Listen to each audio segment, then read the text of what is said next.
What's Richard Series here? Here is my throwback segment where I talk about the films that turns 10, 20, 30, and 40. And we got some really, decent films here and some not so decent ones. Um, the film celebrating their 10th anniversary is the really boring Ron Howard directed film In the Heart of the Sea. This is, of course, a historical drama, which is actually based on a book and is about the shipwreck. Of course, the an event that pretty much like inspired the author to write, Moby Dick. And I remember seeing this one in theaters back in 2015. I was bored out of my mind with this thing. It wasn't so good. I mean, visually it was really cool and stuff, but other than that, it just wasn't great. It had a good cast too. You had like Chris Hemsworth, Tom Holland before this was actually like a year before we got to see him as Spider Man.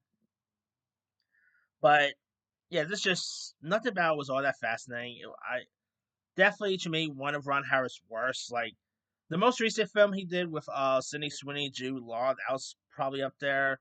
Next to the film that he did about JD Vance, but this is definitely next his other worst one. It's just not so good. Very forgettable. It was a flop when it got released too, so there's that.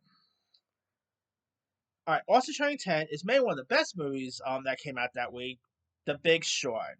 Of course, about a group of investors who bet against the U.S. mortgage market. This is, of course, about the financial crisis that happened in 2008. And The Big Short is excellent. Directed by Adam McKay, who beforehand gave us stuff like Step Brothers. He did stuff like Anchorman, and he actually won an Oscar for this for best screenplay. Of course, you got Christian Bale, Steve Carell. Who else was in this one? Oh yeah, you had a cameo by Margot Robbie. Brad Pitt was in this one. Uh, it's really good. I mean, if you guys haven't seen it, has some fun humor to it, some really fun cameos. I mean, do yourself a favor, give The Big Short a go. You won't be disappointed. All right. Also turning 10 is Adam Sandler's the first Netflix movie Adam Sandler put out. And that is The Ridiculous Six. Of course, it follows like six men who discovers that they share the same bank robbing father, played by Nick Nolte, and set to reunite with him. You had you actually had Vanilla Ice play Mark Twain of all people. Blake Shelton even pops up in this. Of course, you had like Rob Schneider, Nick Nolte, Nick Swartzen. Taylor Lautner plays a very offensive character. It's yeah. To be honest, I love Adam Sandler. I'm always a fan of his comedy, and I actually do quite like some of his Netflix stuff he's done. Like Happy Gilmore 2. The Do Over was pretty decent and stuff. If I had to say the worst movie he put out on Netflix it's the first one he ever put out. Yeah, this was a sticker. It wasn't all that funny. Like for an Adam Sandler comedy, like I even find Jack and Jill hilarious. This thing just didn't really make me laugh at times. I mean, I've only seen this only once or twice, and that's really it. It's just not that good. And of course, there was like a lot of controversy surrounding it and stuff like that too. Again, you had Taylor Lautner, who plays like a really messed up character in this that a lot of people will probably find offensive today.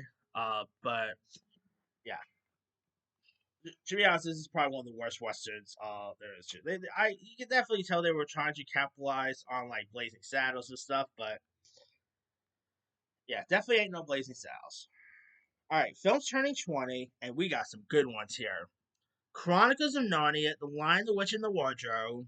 Of course, you had obviously the based on the first adaptation or live action adaptation based on the C.S. Lewis novel, which we are getting a new Narnia movie set for release next year.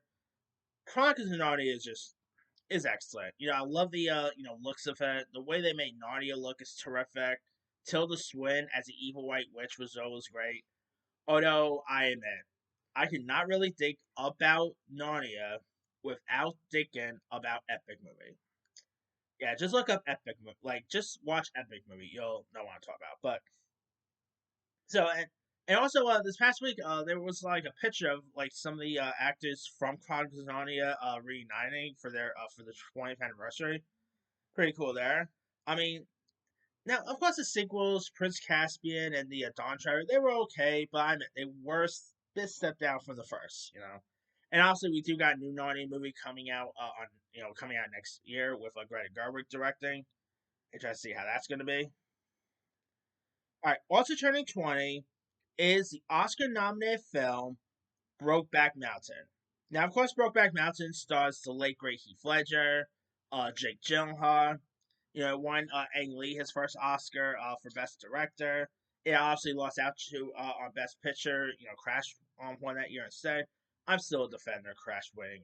Crash is excellent, but Brokeback Mountain is still a good film.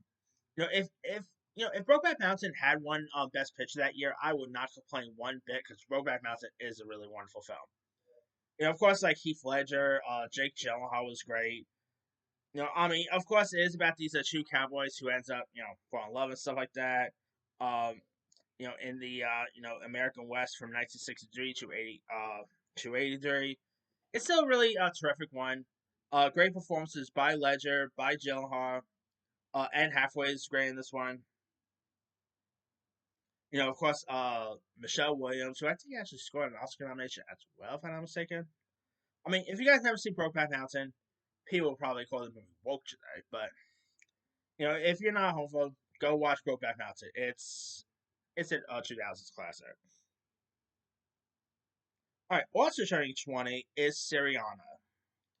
Now, Syrania, of course, starred the likes of George Clooney, Matt Damon, Jeffrey Wright, Chris Cooper, William Hurt, and it's of course a story about greed and corruption, in the global quest for unfolds through the face of a CIA operative.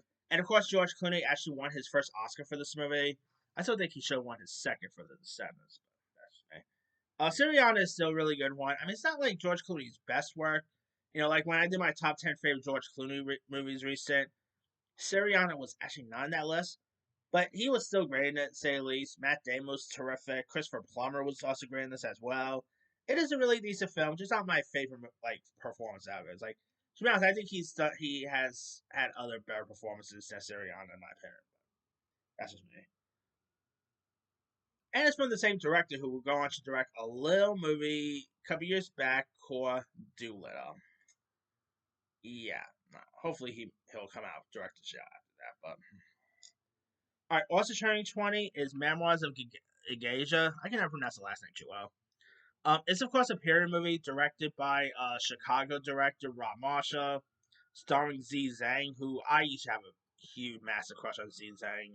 She was actually one of my first Chinese actors I ever had a crush on there. Of course, you had Michelle Yeoh, Ken Watanabe.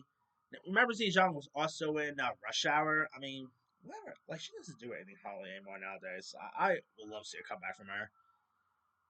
Of course, you guys don't know much about the story. It tells like the story of a Japanese girl who is sold by her impoverished family by Geisha House to support them by training as a and eventually becoming a geisha under the Hinam name of Suri Nida. And the movie is a really decent film. Z Zhang is great. Michelle Yeoh is terrific in this one as well. Ken Watanabe. It is a really wonderful film that I think is well worth a watch. Of course, it is a period piece movie. The costumes is great. I think Z Zhang got an Oscar nomination for this. If I'm not mistaken, I could be wrong there. It is a shame she did because she was great in this one. All right, also turning 20 is Mrs. Henderson Presents, starring Judy Dench, Bob Hoskins, Kelly Raleigh, and it of course tells the true story of Laura Henderson, an eccentric British socialite who opened the Windmill Theatre in London in 1931. And Mrs. Henderson Present is a really nice film. Judy Dench, who I believe she got an Oscar nomination for this too, if I'm not mistaken, she was still great in that. The late great Bob Hoskins is terrific. You know, I always love the dirty setting. It's such a really remarkable film. You know, I always do love movies about about the golden age and stuff. Something about that always fascinates me.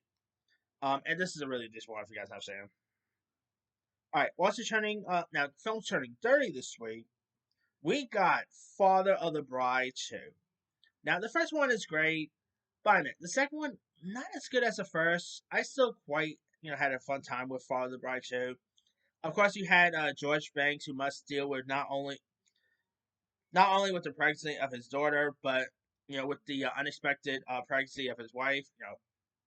Played by Diane Keaton, R.I.P. by the way. And of course, you had like a Kara Culkin coming in this, Mara Short, Eugene Levy. It's a really fun, fun follow up. Steve Martin, this, once again plays George Banks, pretty funny. Uh, Diane Keaton, her character getting pregnant with her daughter is pretty hilarious as well. I mean, yeah, of course they technically did do a third one during the pandemic, which was that Father the Bride Dreash, which was like a Zoom version of Father the Bride. We'll see another one, but sad to say, probably won't be the same without Diane Keaton. But all right, films turning dirt, also turning dirty this week, I should say. The adaptation of Jane Austen's Sensibility. Of course, like based on the Jane Austen story, starring Emma Thompson, Kate Winslet. I think this was actually one of her breakout roles. Really, obviously, this was before she did Titanic and stuff. And Sense and Sensibility is really wonderful. Of course, again, based on the Jane Austen story. Of course, obviously, you got Kate Winslet and Emma Thompson who play sisters here, who are, of course, members of the wealthy English family, and they must deal like with circumstances of sudden destitution and stuff. And of course, you had Al Rickman was in this one. It is a real and directed by the aforementioned Ang Lee, who of course gave us Brokeback Mountain. So I think this was actually like his first non-subtitle movie he directed, if I'm not mistaken. Oh no, I think that was the Ice Storm, if I'm not mistaken. I could be wrong there, but I can't remember if I actually can't remember what was his first American non subtitle film. Yeah, I think it was either these Ice Storm or Sensibility, one of the two. But still, it is a really decent one to say at least. Love the period setting. Kate Winslet's terrific. Emma Thompson is great, and it's a really wonderful film. If you guys have seen that.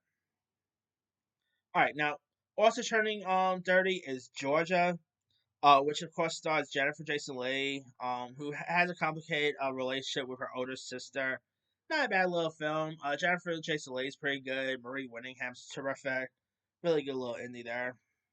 We also got Godzilla versus Destroyah, which acts as a nuclear. Godzilla's heart acts like a nuclear reactor, and it's not like I like majority of Godzilla movies, but yeah, around the 90s, early 2000s. This was of course a Toho film. It's not really like the best on Godzilla, but it was at least a little fun and stuff. So maybe we'll get Destroyer sometime, like in the future for the Monsterverse, but who knows?